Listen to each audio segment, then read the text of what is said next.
If you love Baltimore sports, you'll love WNST.net. We have comedy in town, and Frank Caliendo is here. Which Frank have I got today? What Frank All is of here? us. What do you want us to do? Just No, I don't even want to do put the that. water in to make the monkey dance. Right. Well, isn't that what they do to you? Yeah. Isn't why that? not? It's what sells the tickets. It is. That's all I care about. Well, I'd like to just talk to you. I know Glenn had you doing everything yesterday. You can answer me in the voice of John Madden and all that good stuff. How much stand-up are you doing of late? I mean, I guess the one weird thing is Chip Coachella, who's Mickey's famously been my friend forever, and Hammer Jackson. I got weird pictures of Mickey and I up here, but he said you're coming, and I'm like, I didn't even know that you... Have you ever been to Baltimore? Yeah, I've been here years ago. It's been a little while. I usually go to D.C. I don't want to hurt your feelings or anything, but yeah, usually... Well, that's what all the beautiful people do. You don't come here with the real people, the salt of the earth, man. I could get there. Blue collar here, man. It's like, the Milwaukee guy. Waukesha, Wisconsin. I know about blue collar. Tell me about it. Yeah, but this is great. Usually it's funny too because, especially when I was on Fox, NFC cities were always bigger than AFC cities. Now at ESPN, it doesn't really matter as much, because the pregame show is always more geared toward the NFC. That's my number one audience is the football people. So now it's a little bit different, and it's interesting because at ESPN as well, I've really. The audience is a little bit different. It's a lot younger people watching. They throw me on different times of the day and stuff like that with replays and stuff. So it's been good. See, I've never seen your stand-up in a club, and now that my wife's out of the hospital for a day, I think we're going to come see you tomorrow night. Okay. We're looking forward to that. You're a couple blocks away, and you've been great. You've always been great with us at the Super Bowl. When I heard you were coming to town, Chip called me and said, we know Frank a little bit. Is he going to do like a circuit and come by? I was like, yeah, he's going to come do some media and hang out. I didn't think you'd be next to my leg lamp on the 23rd floor downtown. Neither did I. Yeah, but you're here, and it's all nice. There's a lot of different kinds of lamps out there, and when you think of the greatest lamp in the world, the leg lamp is it. Compare that to Nate Newton's leg. I tell you what, Nate Newton. That's what I don't know what the same thing. What was in the trunk of Nate Newton's car? I don't know, but what's in the trunk of that? That's going to get you in a lot of trouble as well. That kind of thing. You got the Cheech and Chong guy. Is that what that is? That's Cheech and Chong. That's you pull it, and he says stuff like, hey man, you want to smoke a joint? He does that kind of thing. So yeah. I tell you what, man, I love this Baltimore Orioles batting helmet. That's a catcher helmet. It's a Hardee's 1980. It's my actual kid helmet. It's got a little dust on it. Really? Yeah, Hardee's was like a. Okay, I thought it was. It's kind of like a place to get a burger. They never called that a batting helmet. They were big, like yeah. There was no ear flaps. Now this hat here is interesting, Coach Madden. This is the first ever hat in the history of the Baltimore Ravens. It has no colors. This was the hat that John Ogden literally had on his head.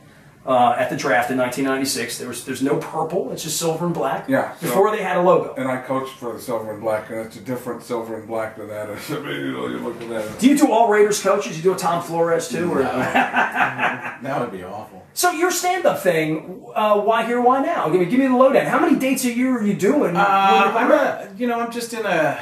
My wife's from Cleveland, so we visit Cleveland for a few. Yeah, I know. Mine's from New Hampshire. Everybody comes here from there. My wife,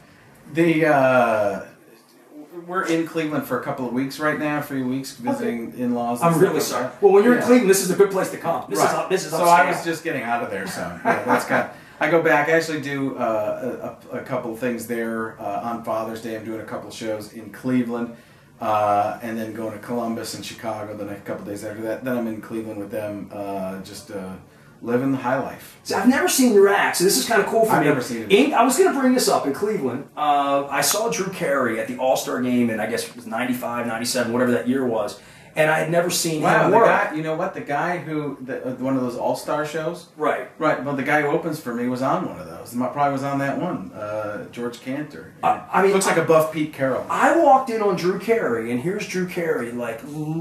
F-bombs. Yeah, man, it's not The Price is Right. It's something completely different, man. Yeah, it was completely different. And here's Ryan Stiles. All right. Do you work blue or no? I'm very clean. I do a lot of corporate events and stuff like that, so I figured why even get away from it. So I'm just clean. You're like Cosby. Yeah, it's exactly like Cosby. Children. I mean, Cosby, he's a storyteller, so it doesn't even matter what he says, it's how he says it. He'll say the first couple of words, he'll mumble in the middle, say the words at the end, you laugh because it's Bill Cosby, right? He'll be like, in terms of children, and then you find them, and then you're laughing. But isn't that the point that if you took the script of it, it might not be funny, and it's the joke is in the comedian, it's right? how he does it, yeah. But I think that's, I mean, there's different, with the old school way people look at it, there are people who say some funny things, and there are people who say things in a funny way, or something like that. You say things in a funny way. No, I say brilliant things. I'm just saving them right now, apparently. For the Baltimore Comedy Factory tonight, right? 2 shows tonight, 2 shows. Hey, look, man, this has got to be a warm-up. You can't peak at 5:15. You were helping that segue become something. I've done something like this for 23 years. I know. I'm getting over. 2 shows tomorrow, 2 tonight, 2 tomorrow for you. How much of this are you doing, though, around the country? Because I look at it, and I don't want to, I don't want to grease your palm here too much, but say this is a rare opportunity to see Frank Kelly. I mean, literally, for me, I've been doing sports radio here for 22 years. You're known as a sports comedian for some, the last decade you've been that guy. And other than the Super Bowl, I thought you just did Super Bowls and kind of...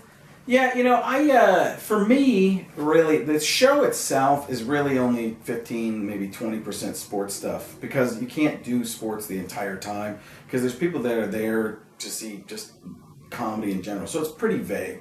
So if I were going to bring up, something, talk about the Ravens or something, people here would know a little bit about it, but you have to play it a little bit more middle of the road for everybody. So I get into the top stuff about John Madden, John Gruden, and those guys, but I don't get too into the sports jokes themselves on stage, because if you do, you're going to lose a lot of people. And so many things are regional in that particular case. So, and I don't want to work that hard to think of the new jokes. Tonight, listen to me. You piss on the Redskins here, it's a winner. You piss on the Colts here, it's a winner. You piss on the Eagles here, it's a winner. If you piss on the Steelers, it's a big winner. Browns. I mean, that's the beauty of Baltimore as a football place, and you just hate a football. Everybody. We that's great. You're known. We hate everyone. We just hate everybody, and we win a Super Bowl every few years. Get it. Figure it out. Drink beer, eat crab cakes, and win Super Bowls. That's what we do here. People they love the crab cakes. Or they love to tell you about them here. Have you had the crab? I said to you yesterday, dinner, you're like, I eat steak. In Milwaukee, I eat steak. Would you eat a crab cake, or you like shellfish? I don't like seafood. You look like you seafood. Do you like it? I mean, Wait a second. You lost a lot of weight. You look down 60 pounds. This is like Governor, what's his name, on Jimmy Fallon last night. He lost all that weight, and Jimmy just hurt his feelings. Did Christie lose weight? Yeah, Christie lost a lot of weight. See, I haven't seen He's still humongous. Well, I mean, ever since the backup at the bridge, I mean, it's been... It hasn't gone well for him, I don't think. How are you losing the weight? Would you just running, exercising, eating better. 2 crazy things. 2 crazy concepts. Every time I've met you, you've talked about your kids, your family, being home with your family, and the whole thing. I think maybe it's just because I meet you at the Super Bowl, and you've had to be creative for 25 weeks and creating all the... I mean, those things you do, especially when they put, real body stuff on you to make you look like John Madden stuff. That stuff doesn't happen quickly, from what I understand. No, I mean, it all depends. And actually, losing the weight has really helped with the look of a lot, like doing a John Gruden and stuff like that. So there's people that will look at you, and they'll hear the voice, and then they look at you, and I used to look like Cartman from South Park trying to do it. Right. I guess so. Now I'm going to do my John Madden. Oh, yeah, that sounds pretty good. There you go. Boom. But now, especially, my face reads way thinner on television too than it did, because I just look like when I did Bush, when Bush was president, it looked like he got stung by a bee and had an allergic reaction. My face got puffified. So it's been very helpful. But yeah, I mean, on stage in shows, I go from character to character. It's the Robin Williams, Jonathan Winters kind of theory. Totally different. Then I like to create the characters and go in and out of them. And when you're in the makeup and stuff like that in sketches, you can only be that character. When I first went to like Mad TV and stuff like that, I had to learn that, because one of my outs, my crutches is it's the Robin Williams theory of comedy. If you don't have a joke, you just switch voices. There you go. That's kind of what I do. But when you're in the sketch, you can't do that. You got to keep being that character. So, but. I mean, I like it all. Like a WWF character. Yeah. Let me tell you something, brother. Yeah, exactly like that. But it's, for me, the ESPN stuff has been great because it's brought a lot of new characters there. The Mel Kipers, who's probably going to come out to a show this weekend, talk about all the things that are going on in the draft. Only guy who can make the draft 2 syllables. Draft. Because he went to Calvert Hall. Yeah, that's a Baltimore joke. I'm using that. I'm not even sure of names. I just know that you know what it is. There it is. It's regional. You'd be hard pressed to be otherwise. Yeah, so. Well, for the stand-up thing for you, what can people expect when they come and see you? Because again, I'm going to bring my wife tomorrow, and other than you doing funny faces and You're gonna have to come and see it. You're gonna see politics, sex, drugs, rock and roll. What are you doing? Oh, there's like little bits of, I make observations on people. Like Al Pacino yells for no reason in movies. So, you just always see him going, whoa! So somebody should cast him as a librarian just to see what he'd do. That's the kind of stuff that, him just going, shh, where's the B section? Shh, where is the B section? Shh, what the heck is the Dewey Decimal System? That's a system created by a guy named Decimal, you ding dong. I'll tell you what, man, it's pretty good stuff right there. That's good brooding right there. We got Frank Caliendo sitting on a couch in my home downtown overlooking Camden Yards. Birds taking on the Blue Jays tonight. Soccer's going on, but we got comedy. Baltimore Comedy Factory. Frank's doing 2 shows tonight, 2 tomorrow. He's trying not to be funny on our program to save all of that comedy for the top dollar. If you love Baltimore sports, you'll love WNST.net.